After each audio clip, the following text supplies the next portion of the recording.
Crockett teaches Judge Amy Barrett about law in the courtroom. The courtroom applauses. The cameras had been rolling for less than 3 minutes, and the air already felt charged. The hearing room, ornate, federal, meticulously lit for broadcast, had been repurposed for a public dialogue on ethics oversight and judicial accountability. It was the kind of title that seemed neutral. It wasn't. At the center of it sat two very different women. On one side, Justice Amy Coney Barrett. Dressed in dark robes, her tone restrained, her posture perfect. She didn't need to raise her voice. Her presence did the work. Nominated by President Trump in 2020, she was now one of the most powerful figures in American law, unquestioned by many, untouchable by most. On the other side sat Congresswoman Jasmine Crockett. Fresh navy suit, subtle necklace, no notes, just a folder. She looked forward, not at Barrett, not at the crowd, just forward, steady. Crockett had arrived not to perform, but to inform, not to attack, but to clarify. The hearing moderator, a retired federal judge, opened with a gentle welcome. Today we are gathered for a discussion on ethical standards across branches of government, including the role of judicial transparency and congressional oversight. The script was careful, but the eyes of the room weren't on the moderator. They were watching the space between two women who represented opposite philosophies of power. Barrett was already speaking. Her voice was deliberate, unhurried, measured in tone, but not in implication. There is a growing culture of confrontation in Congress, she said, one that confuses legislative oversight with personal grandstanding. A pause. And frankly, I find it troubling that some elected officials believe their role includes interrogating lifetime appointed justices in ways that diminish the dignity of the court. Everyone knew who she meant. She didn't say Crockett's name. She didn't have to. Crockett listened, face calm, not even blinking. She'd been here before in courtrooms on the House floor, under lights that judged louder than people did. Barrett continued. The Constitution protects judicial independence for a reason, she said. Our robes are not political armor. They are institutional shields. The statement hung heavy in the air. Then came the pivot. What concerns me, Barrett said, is that some members of Congress use constitutional language as a weapon rather than a guide. We've seen hearings devolve into spectacle, accusations launched on national television, ethics questioned without due process. Now the cameras turned to Jasmine Crockett. It was her moment to speak. She didn't rush. She reached slowly for her microphone. Thank you, Justice Barrett, she began. I appreciate the chance to clarify a few things, not just for you, but for the millions of Americans watching. Her voice was clear, balanced. What we're talking about today isn't confrontation, she said. We're talking about constitutional responsibility. She opened the folder. Not all the way. Just enough to let it rest on the table beside her like a quiet promise. You've suggested that congressional oversight is somehow an act of aggression, Crockett said. But I would argue the opposite. Now, the tone sharpened. Article 1, Section 8 of the Constitution gives Congress the power not just to legislate, but to investigate, to ensure that no branch operates above the principles it was sworn to uphold. Barrett tilted her head slightly. Crockett continued. When I ask questions about justices accepting undisclosed gifts from billionaires, or about the use of shadow dockets to fast-track decisions with nationwide consequences, I'm not attacking the court. She paused. I'm defending democracy. There it was. The audience murmured, not applause, not noise, just movement, recognition. Barrett responded, her voice still calm but colder. Congresswoman, no one is questioning your right to ask questions. What concerns me is how those questions are asked on television in viral clips with rehearsed indignation. Crockett blinked once, then answered, Justice Barrett, if my questions trend online, that's not a reflection of my tone. It's a reflection of how hungry Americans are to see accountability. Barrett raised an eyebrow. So, ethics are now entertainment, no, Crockett replied. But silence isn't accountability either. Another murmur. Now, the energy in the room began to shift. Barrett leaned forward. Congresswoman, the judiciary is not the place for partisan spectacle, and if members of Congress continue to treat it that way, they may find the institution irreparably damaged. Crockett let the silence settle. Then, with respect, Justice Barrett, the judiciary isn't being damaged by questions. It's being damaged by the refusal to answer them. That landed. Not because it was loud, but because it was true. Backstage producers whispered to one another. Did she just reverse the narrative? She didn't even raise her voice. On social media, the first clips were already being clipped. Crockett, I'm not attacking the court. I'm defending democracy. Oversight is not disrespect. Crockett turned to the moderator. I'd like to enter a citation into the record, she said. He nodded. She opened her folder fully.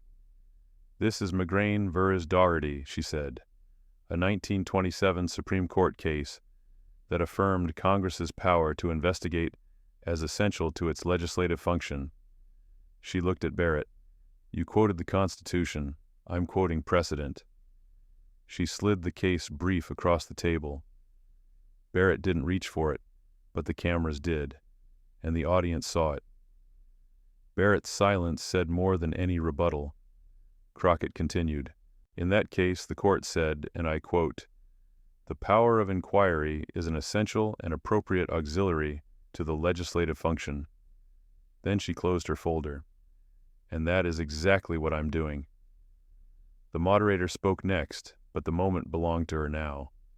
Not because she'd shouted, not because she'd insulted, but because she had come prepared, and everyone watching knew it. The folder never left the table. It sat there still unobtrusive but undeniable. Every camera in the room had caught it.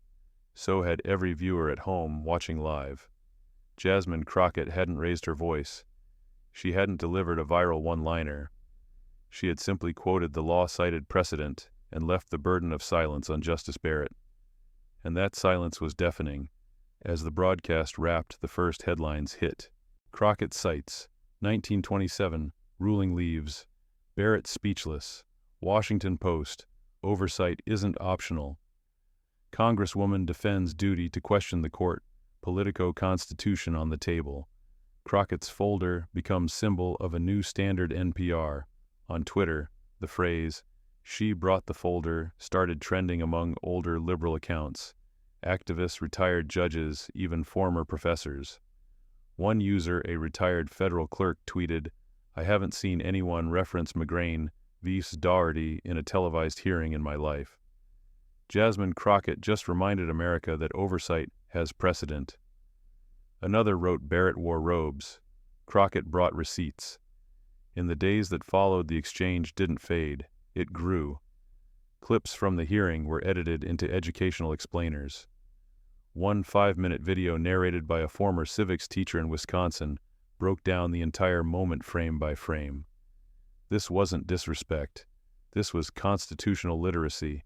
In Fort Worth, a local PBS affiliate replayed the segment as part of a special titled Checks and Balances in Action. The audience response was immediate. Phone calls, emails, donations, invitations to speak. By the end of the week, Crockett's office had received over $3,000 handwritten letters from viewers over the age of 50. You made me proud to be a Democrat again, one said. I watched it with my grandchildren. They'd never heard of Article 1, Section 8. They have now. That folder wasn't just paper. It was proof that someone in Congress still takes the Constitution seriously. Inside the Capitol, the ripple reached even further.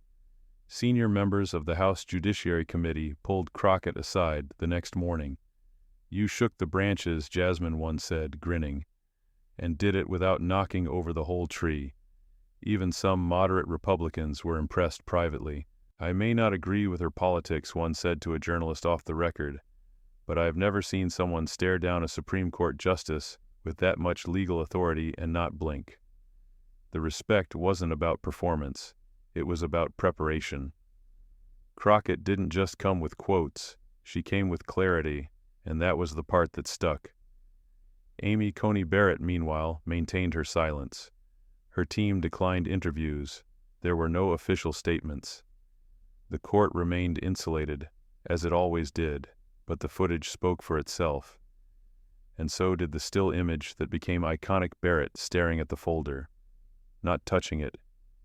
Crockett, steady-eyed, calm, just waiting. It was used in articles, essays, civics lesson slides. The caption that caught on: power is not in robes. It's in the readiness to speak truth with proof. Barrett's defenders tried to reframe the moment. Some commentators claimed the exchange was staged. She knew that case was coming. Others argued that Barrett was showing restraint. A true judge lets insults fall away. But the viewers saw something else. They saw a generational clash where the younger voice didn't shout it cited. And for a public increasingly frustrated with evasive answers and abstract decorum, Crockett's folder was not an attack. It was an invitation to relearn, to re-engage, to expect more from every branch of government, not just from Congress, but from the court too. Jasmine Crockett didn't change her schedule. She didn't launch a media tour. She declined multiple national interview requests that week, saying only, "The Constitution isn't a viral moment. It's a daily responsibility." But her message kept traveling. Law schools began adding the clip to their oversight curriculum. Civic organizations began printing copies of the McGrain decision and mailing them out alongside voter guides. And in suburban kitchens, retirement communities, and union halls, where news traveled by word of mouth, not algorithm, the conversation kept circling back to the woman who brought the folder, the one who didn't flinch, the one who knew the page number. In homes where the Constitution was once framed on the wall, respect for institutions had long been gospel. Respect meant decorum, patience, trust. But after watching Jasmine Crockett calmly challenge Justice Coney Barrett, many lifelong Democrats began to ask themselves a difficult question. What happens when the institutions no longer respect us back? It wasn't an accusation. It was a reckoning. For decades, older liberals had watched the Supreme Court as the final backstop, imperfect, yes, but solemn, sacred. They had defended it through controversial rulings, through lean conservative years, through bruising confirmation hearings. But something had changed. Barrett's silence in the hearing wasn't strength. It was avoidance, and Crockett's clarity that felt like a kind of patriotism that had gone out of fashion, not rebellious but responsible, not loud but exact. She didn't attack the justice, said Diane Miller, a 74-year-old retired teacher from Michigan. She held her accountable. That's not disrespect. That's civic duty. Others echoed the sentiment in local op-eds and letters to the editor. Jasmine Crockett reminded us that reverence without scrutiny is just idolatry. You don't preserve an institution by shielding it, you protect it by examining it. In Phoenix, a panel of retired judges gathered for a public conversation, hosted by the League of Women Voters. The moderator brought up the Crockett-Barrett exchange. One judge leaned into the microphone. "I watched it 3 times, she said, and I realized this isn't disrespectful oversight. This is what respect looks like when it grows up." There was applause, not thunderous, but thoughtful. Barrett's defenders attempted damage control. Senators allied with the court described the hearing as an ambush, calling Crockett scripted, aggressive, and calculated. But those critiques didn't stick. Why? Because nothing about Crockett's demeanor was hostile. She didn't yell. She didn't interrupt. She didn't mock or dramatize. She cited the Constitution. She referenced case law. She held her ground. And for viewers raised on notions of ask nicely, wait your turn, it became increasingly hard to argue that the justice had been the more respectful voice in the room. Church groups took notice. In one predominantly black congregation in Atlanta, the pastor mentioned Crockett's exchange in his Sunday sermon. She didn't come for a fight. She came for the truth, he said. She sat in front of power and asked it to explain itself. And when it didn't, she explained the law for all of us. Parishioners nodded, some clapped. It wasn't political, it was personal. Even in political circles, Crockett's influence started to spread quietly but undeniably. At a private strategy session for House Democrats, an older member who had once dismissed Crockett as too bold leaned across the table.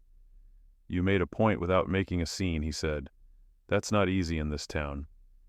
She thanked him but offered nothing more. She wasn't in it for praise, she was in it for precedent. Meanwhile, Justice Barrett kept her schedule light. Public appearances were scaled back.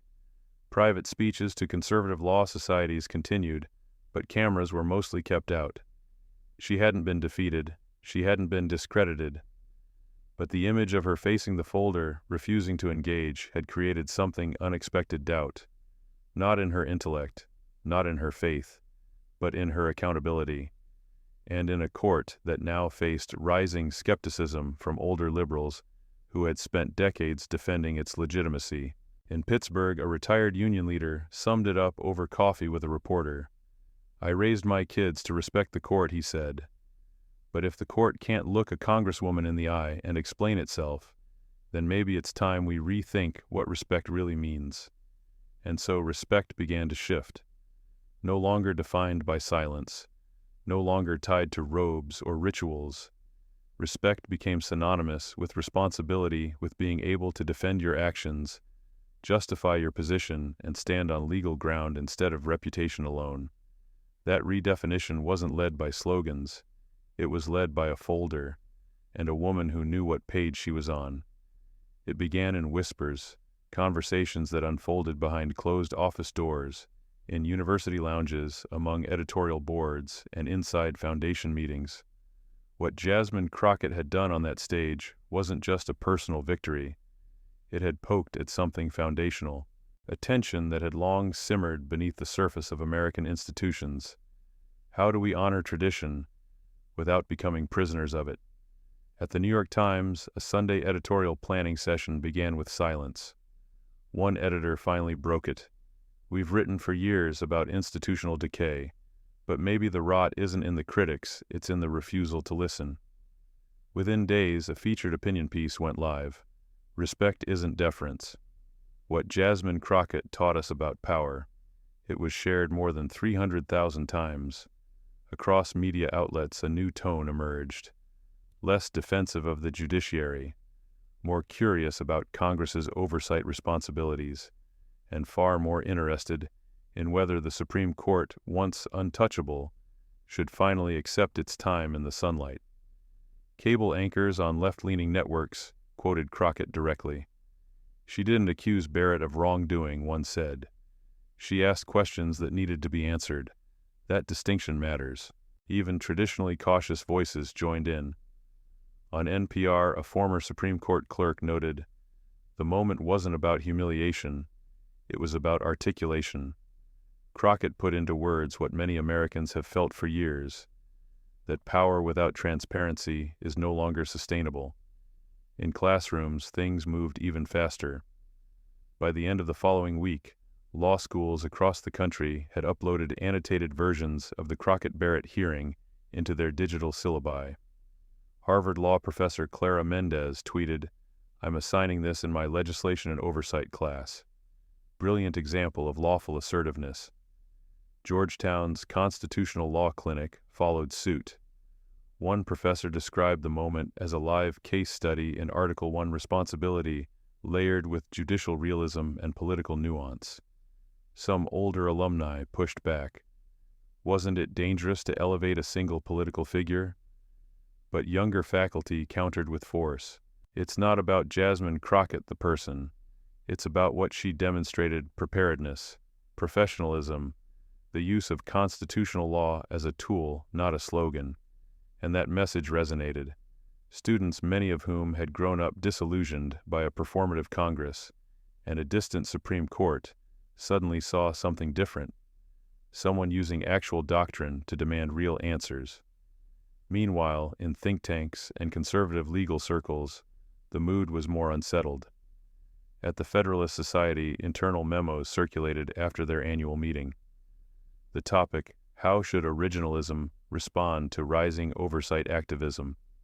Privately, several members admitted discomfort not with Crockett's questions, but with Barrett's lack of response.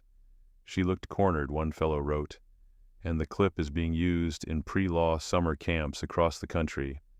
That's a PR problem, not a policy one, but it still matters. At a closed-door roundtable in Texas, one conservative judge confessed, "We spent decades telling young Americans to read the Constitution. Well, they did, and now they're using it." It wasn't said bitterly. It was said with resignation. The rules hadn't changed. The players had. Back in Washington, Crockett's office fielded an unusual request from a bipartisan coalition of former judges and prosecutors. Would she be willing to speak on the theme of modern oversight at their fall ethics symposium? The invitation included names that had once dismissed her as too confrontational. Now they saw something else: clarity, control, and a kind of conviction they hadn't seen in a long time. Barrett, for her part, remained silent. No statements, no interviews. But something shifted in the language of the court. A memo surfaced weeks later, internal, only discussing voluntary ethics reforms and disclosure modernization. It wasn't an admission, but it was movement. And those paying attention knew exactly where that momentum had started. Not with an investigation, not with a protest, but with a folder, and a woman who quoted precedent on national television without flinching. Among Crockett's own generation, reactions were mixed. Some younger activists wanted more fire, more direct confrontation, but Crockett never took that bait. She kept emphasizing substance over spectacle. "We're not here to shake fists," she said in an interview with The Atlantic. "We're here to shine light. And sometimes the best way to do that is to open the books." And so she did. At a town hall in Pennsylvania, she walked seniors through McGrain versus Dougherty. At a civic lecture in Illinois, she read excerpts of Article 1 aloud and asked audience members what it meant to them. The response was electric. One man in his 60s stood up and said, "I haven't thought about the Constitution this deeply since the 60s. Thank you for making it feel like it still belongs to us." In the end, what Jasmine Crockett had offered wasn't just a moment. It was a model where critique wasn't chaos, where oversight wasn't vengeance, and where institutional respect was earned, not inherited. The old guards weren't falling, but they were being asked questions they couldn't afford to ignore anymore. Not because someone shouted at them, but because someone understood the rules and asked why they hadn't been followed. She didn't interrupt. She didn't posture. She didn't smile for the cameras. She simply knew what she was talking about, and in a political world obsessed with personality that made Jasmine Crockett something rare, a public servant who led with substance, not spectacle. And that's exactly why she stuck in people's minds, especially among older Democrats who had grown tired of noise. In a church basement in Philadelphia, a monthly political discussion group of retirees gathered for their usual Friday roundtable. The topic that week, not the presidential race, not the economy, that young Congresswoman who took on the Supreme Court. They watched the footage again, Barrett's poise, Crockett's precision. "She didn't raise her voice," one woman said. "She raised the level of the conversation." Another added, "She didn't embarrass anyone. She educated everyone." And that was the key. Crockett didn't come to embarrass. She came to inform. And that tone, calm, assertive, but never petty, hit home for older voters who had lived through decades of political theater and were yearning for something deeper. In a Gallup tracking survey conducted 2 weeks after the hearing, aired, Crockett's name recognition among voters over 50 tripled. Even more striking, 73% of Democratic respondents over age 55 said they would trust Jasmine Crockett to lead a congressional ethics review. That wasn't just approval, that was confidence, the kind of confidence usually reserved for long-tenured committee chairs or national figures. Crockett had earned it, not by demanding it, but by demonstrating it. When asked by reporters if she felt pressure from the sudden attention, Crockett smiled gently. "I don't think of it as pressure," she said. "I think of it as proof that people still care when you show your work." She paused. I didn't go into that hearing to win. I went in to remind people that questions matter, especially when the answers are powerful. And that message resonated in unexpected places: book clubs, civic forums, union halls. At a retirement community in Oregon, residents streamed her hearing clip during their civic engagement week. I'd forgotten what it felt like to be proud of someone in Congress, one former high school principal said. Even her critics took note. One conservative talk show host, usually caustic, admitted on air, "I don't agree with her politics." But she didn't yell, she didn't insult, she asked questions, and frankly that's more than I can say for most of D.C. Meanwhile, Crockett's office saw a different kind of surge. Not just donations, not just media requests. Thousands of letters, most handwritten, most from Americans aged 55 and older. One read, "You're the kind of person I hoped would come after us. Smart, calm, focused, and never afraid to open the folder." Another said simply, "You made me believe again." These weren't viral tweets. They were thank you notes from people who'd seen leaders come and go, and still found something new in Jasmine Crockett. Something that didn't need a headline to matter. What Crockett had done was deceptively simple. She showed up. She spoke clearly. She knew the law. But in doing so, she reshaped the expectations of what political courage looked like, especially for a generation that once equated strength with silence and professionalism with passivity. She wasn't there to play the game. She was there to define the rules. At a private gathering of Democratic strategists, one longtime consultant put it plainly. She didn't just win that moment. She redefined the terrain. People trust her because she knows where the boundaries are, and she's not afraid to ask who's guarding them. Another added, she's not loud, she's lawful. And that's going to matter more and more as trust in institutions declines. In fact, the more chaotic the headlines became on foreign affairs, court decisions, economic shifts, the more Crockett's calm, fact-based tone stood out. She didn't promise to fix everything, but she understood everything she was questioning, and for many voters that was enough. As the months passed, the clip of the hearing became a fixture in political science classes and judicial panels. But it also appeared somewhere else, senior voter outreach campaigns. The Democratic National Committee quietly added her image folder in hand to their digital ad strategy targeting older voters in swing states, not to promote her, but to frame what responsible governance could still look like. Back in Dallas, Crockett received a letter from a woman named Eileen, a 78-year-old widow who had lived through the Civil Rights Movement and Watergate. She wrote, "We used to think asking questions was dangerous. You reminded me that it's not asking them that's dangerous." Crockett kept the letter, not for show, for grounding. She later referenced it at a speaking event, holding it up gently. "When someone your grandmother's age thanks you for asking questions," she said, "you know you're doing something right." The crowd didn't erupt. They just stood, quiet, steady, grateful, just like her.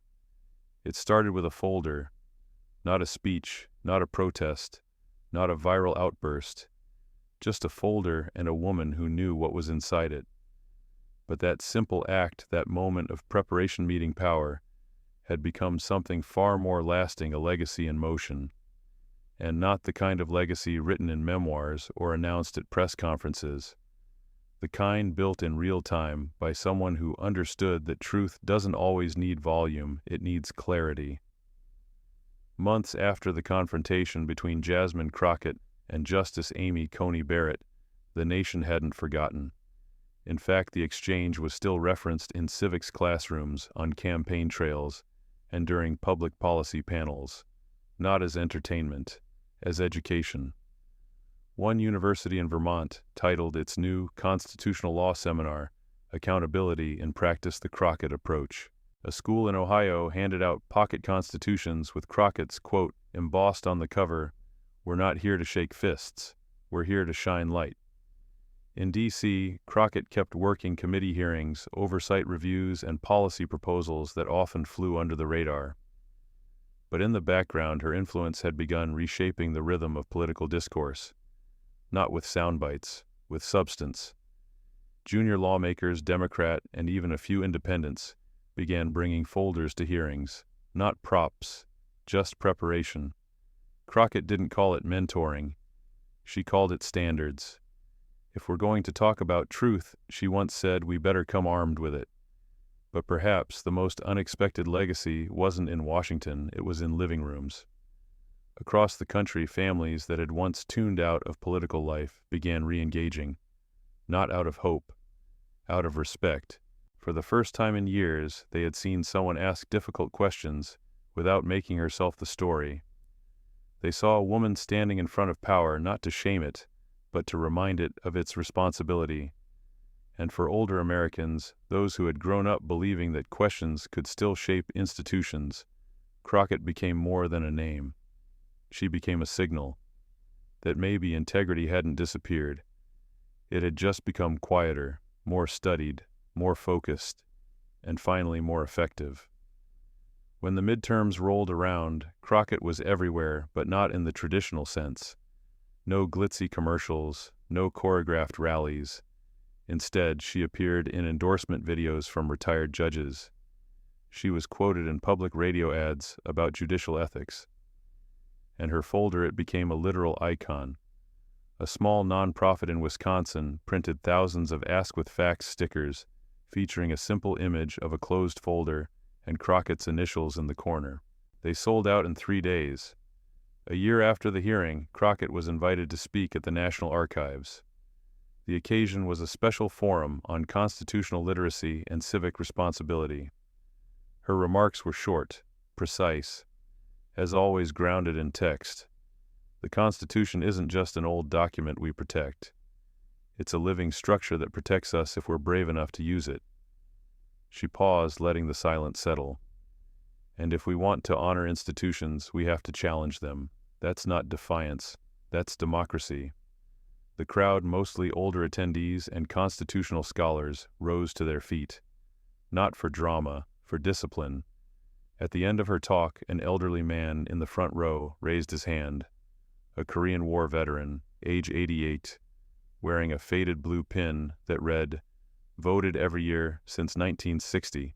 He didn't ask a question. He just said, "You made me feel like the country still belongs to people who read." Crockett's eyes didn't well, but she nodded slowly. She understood exactly what he meant. In private, her team had started discussing a long-term leadership role, possibly a future Senate run, or even higher. But Crockett stayed focused on the present. Legacy isn't something you declare, she told a reporter. It's something you prove day after day when no one's clapping. And that's exactly what she kept doing. Justice Barrett, meanwhile, remained on the court, reserved, visible, but far more cautious in her public appearances. The confrontation hadn't damaged her reputation, but it had dented the court's aura of untouchability. More journalists began digging into judicial transparency. More lawmakers, both liberal and moderate, began citing Crockett's precedent. And public trust in the court, though still divided, had begun to shift not out of disdain, but out of demand. The confrontation had never been personal. It had been foundational. Two worldviews had met, one cloaked in tradition, the other wrapped in constitutional law and democratic accountability. And the one with the folder had prevailed not with force, but with facts. Jasmine Crockett didn't seek the spotlight. She sought clarity, and in doing so, she rewrote what political power could look like, literate, steady, unshaken by robes, and grounded in law. Her legacy wasn't loud. It was lasting, because sometimes the most radical thing a leader can do is come prepared.